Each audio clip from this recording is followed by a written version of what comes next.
Beleza, pessoal. Então, ó, a gente tá finalizando, né? A gente falou da América anglo-saxônica, dos Estados Unidos e do Canadá. Falamos da América Latina, que compõe o México, a América Central e agora a América do Sul, né?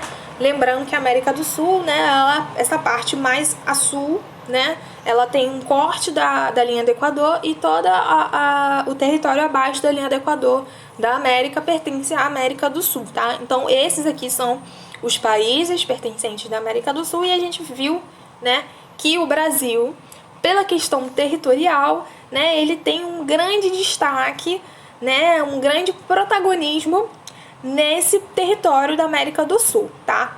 E outro país que tem enviado uma remessa muito grande de refugiados para o Brasil é um país também da América do Sul, nosso vizinho, a Venezuela.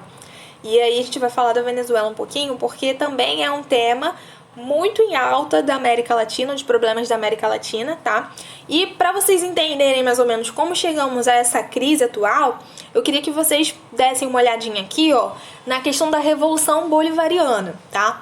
Entre 1980 e 1990, a Venezuela estava passando por diversos problemas de crises políticas, né? E aí, muita questão também com relação a roubo, né? Desvio de verba, população extremamente pobre, não havia desenvolvimento econômico. E aí, o que aconteceu nessa época? Hugo Chávez, né? Ele sentiu, ele era um político, né? Muito, o que a gente diz, populista, né? Ele sentia essa vibração política muito forte, né, na pele, e ele trazia isso para a população venezuelana. Então, o que o Hugo Chávez fez? Ele viu uma abertura política, né, nessa questão que estava tendo aí essas crises políticas dos anos 80 e 90. Ele percebeu uma brecha e conquistou um voto de confiança muito grande na população venezuelana. E aí a galera começou a ir atrás dele, enfim, a apoiar ele.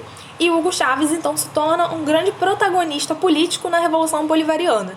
Então, essa Revolução Bolivariana seria, na verdade, nada mais é do que uma ditadura que aconteceria, né, na Venezuela, mas pautada, né, aprovada pela própria população, né, que manteve ele no governo por longos anos, né, até que em 2013 ele morre. E aí entra no governo o Nicolás Maduro, que também tem a mesma pegada política, né, dele, só que ele não tinha ele vai perdendo, digamos assim, essa popularidade à medida que a população vai sofrendo com diversos problemas econômicos, sociais, né?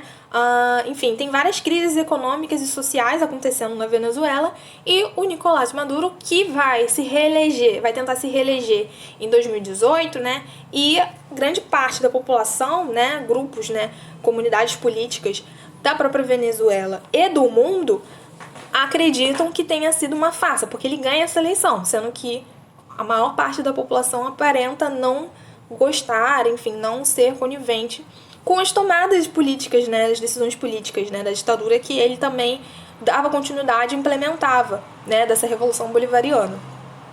Bom, o que aconteceu, então, na atualidade, né? Continuamos sofrendo com uma crise política e socioeconômica. Cada vez mais a gente percebe aí nos noticiários, a gente vê, né, crises, né, de falta de alimentos para a população, alimentos básicos, não tem produtividade industrial. Só relembrando, né, que a Venezuela era uma grande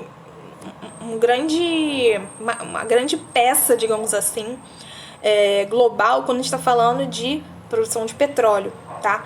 Então, a Venezuela, ela tem poços, né, de petróleo constantes e abundantes, tá? No cenário internacional. Então, isso também ocasionou, digamos assim, um grande crescimento econômico na época e também um grande interesse de quem? Estados Unidos, óbvio, né? Estados Unidos na Venezuela. E aí, com esse problema atual, né, do Nicolás Maduro, né, essa questão dessa reeleição, que, enfim, ele é ou não é o presidente, ficou essa discussão nessa pauta, e aí um venezuelano se mostra como um novo presidente, né, enfim, a comunidade internacional diz se aceita ele ou não, o que fica então nessa questão atual, né? Que os Estados Unidos tenta intervir, o Trump, né, na atualidade, tenta intervir nessa crise venezuelana, mas a ONU ainda não permite avanços nesse digamos assim, nesse intrometimento, né, dos Estados Unidos nessa questão econômica da Venezuela. E a consequência que a gente tem é a população mesmo, né, que não tem nada a ver, digamos assim, com... Nada a ver não, mas ela não tem relação direta, né, com essas questões políticas, ela está sofrendo muito. E qual é a saída, né, da base da população? É sair, é migrar, né? Então, a gente recebe aqui no Brasil, nos últimos anos, de 2019 para cá, tem aumentado muito o número de refugiados venezuelanos, principalmente em Roraima, tá? Em Boa Vista. Então, você tem tido aí um aumento muito grande dessa população vindo para cá e tem aumento aí, né, diversos problemas no próprio território venezuelano. E olha só a questão de 2019 que fala exatamente sobre essa dinâmica, né? Tem várias questões vestibulares que falam sobre isso, mas dá uma olhada aqui nessa questão da Federal de Juiz de Fora. Sobre a crise na Venezuela e os conflitos entre brasileiros e refugiados, leia o texto a seguir e responda as questões que seguem. Grupos de brasileiros estão perseguindo refugiados venezuelanos que vivem na cidade de Roraima e queimando seus pertences após um comerciante local ser surrado em uma tentativa de assalto na véspera. Agredidos com pedaços de pau, os refugiados foram expulsos das tendas que ocupavam na região da fronteira do Brasil com a Venezuela. Das ruas da cidade, o confronto avançou para a fronteira. Com pedradas, um grupo fez venezuelanos recuarem para dentro de seu território, até que membros de guarda venezuelana no local disparassem tiros de advertência para evitar a deteriorização da situação. Este não é o primeiro incidente xenófobo no estado. Roraima chegou a receber cerca de 130 mil venezuelanos, que fogem da crise humanitária, econômica e política que assola o país do ditador Nicolás Maduro. A maioria se dirigiu para Boa Vista.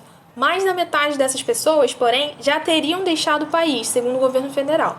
Outra parcela foi interiorizada por estados como São Paulo e Rio de Janeiro por conta do seu protagonismo econômico, né? Eles conseguiram migrar mais para as áreas mais distantes desenvolvidas, né? Então, vamos lá. É um assunto muito grave, muito polêmico, que tem assolado aí as regiões, principalmente do norte, né, que vão ter aí maior proximidade com a fronteira. Então, tem um lado, como a gente falou, né, positivo de receber porque pessoas, né, de fora, refugiados, porque você está salvando vidas, né, uma ação humanitária, mas ao mesmo tempo você também precisa ter uma gestão territorial, né, que cuide dessas relações, né? Afinal, pode acontecer aí um aumento de criminalidade, né? Enfim, então você tem um aumento de inchaço urbano, então você tem que ter aí uma gestão controlada sobre o seu território, tá? Então vamos lá, indique 2 causas da crise da Venezuela. Então ele está querendo que você diga qual é o contexto que está acontecendo, né? Essa crise da Venezuela. Então, dentre as causas da crise, pode citar a queda do preço do barril do petróleo durante a crise de 2008, né, dos Estados Unidos, né, já que era um produto base da economia venezuelana, então quando teve a crise de 2008 isso acabou abalando um pouco a venda, né, dos produtos. Crise e instabilidade política associada ao governo de Chávez e Maduro, né, essa transição entre o querido, digamos assim, Chávez para o Maduro. Crise econômica gerando hiperinflação, desvalorização da moeda, desabastecimento de produtos, desemprego, enfim, você poderia falar aí uma lista de problemas sociais e econômicos associados a essa crise. Depois ele pede para você citar 2 fatores que levam ao conflito xenófobo. Lembrando que xenofobia, né, a aversão ao estrangeiro, problemas aí que geralmente acontecem com imigrantes. Então, coisas que você poderia dizer que levam a esse sentimento de aversão, né? Temor ao imigrante no tocante ao desemprego, né? Não é o caso exclusivo do Brasil, mas tem muitas nações que têm medo dos imigrantes virem e tomarem as vagas de emprego, né, da própria população, da própria nação.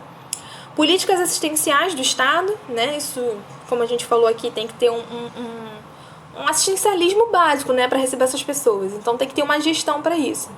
Aculturação, né, diferenças de culturas, insegurança social causada pela crise econômica, a ascensão e propagação de preceitos políticos de extrema-direita, que são geralmente contrários a ações humanitárias de refugiados, né? Então, também é algo a ser mencionado. Nacionalismo extremado, né? Que aí você só exalta a sua própria nação e tudo que vem de fora é ruim, é negativo, então isso também é um motivo. E preconceito ao imigrante, né? Que é a clássica definição de xenofobia, certo? Então, só pra gente reforçar aqui também mais uma vez, é esse protagonismo, né, do Brasil na América Latina. Ele é um país, né, que tem a maior parcela de PIB, a maior parcela de riquezas da América Latina. Então, ele tem um grande protagonismo por isso e também pela questão territorial, como a gente falou, né? Ele é classificado como um país subdesenvolvido, né, de recente industrialização, de industrialização tardia, assim como também damos destaque para o México e para a Argentina, tá bom? E a gente fecha a nossa aula de hoje, né, falando sobre a posição territorial do Brasil, né, nesse contexto da América do Sul. Então, considerando a localização geográfica do Brasil na América do Sul em relação aos demais países do continente, assinale o que estiver correto. Então, é uma questão aí que você faz o somatório, né, dessas alternativas. Então, vamos lá, gente. Uruguai, Paraguai e Argentina são vizinhos do Brasil ao sul e ao sudoeste. E aí eu te pergunto, você lembra do mapa da América do Sul?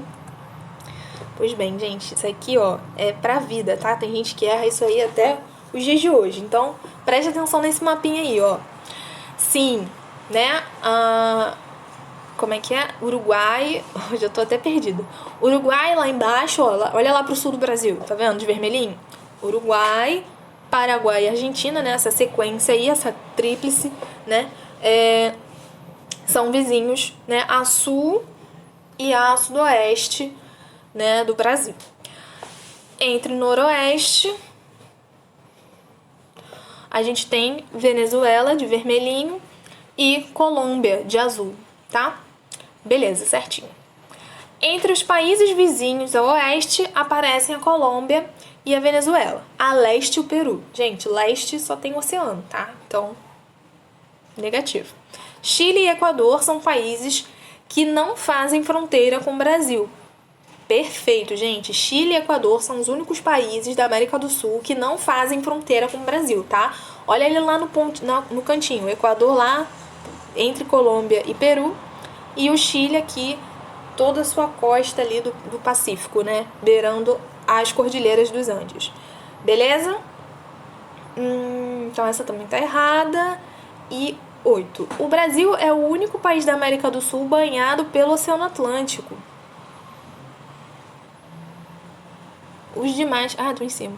Os demais países ou são banhados pelo Oceano Pacífico ou não têm contato geográfico com nenhum dos oceanos. Não, gente, ó. Equador, Peru e Chile são os únicos países sul-americanos banhados pelo Pacífico. O restante... Não, o restante é... Os lá de cima também tem. O Uruguai também, né? Tem lado do Oceano Atlântico. Beleza? E 16. Bolívia e Paraguai são países da América do Sul que não são banhados por nenhum oceano. Isso aí, ó. Bolívia bem ali no meio, de roxo, e o Paraguai de azul, né? Um do ladinho ali do outro.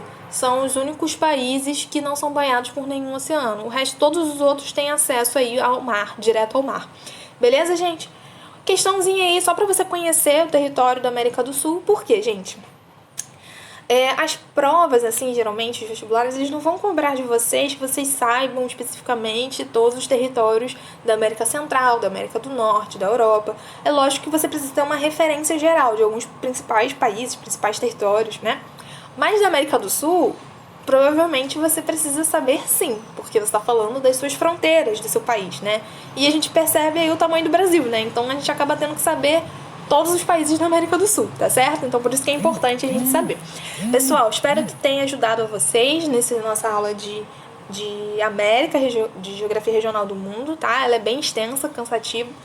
Mas, enfim, a gente vai aos poucos descobrindo, né, a geografia de outras regiões do mundo, tá certo? Pessoal, qualquer coisa pode entrar em contato comigo. Grande beijo e até a nossa próximo encontro, né? Nossa próxima aula.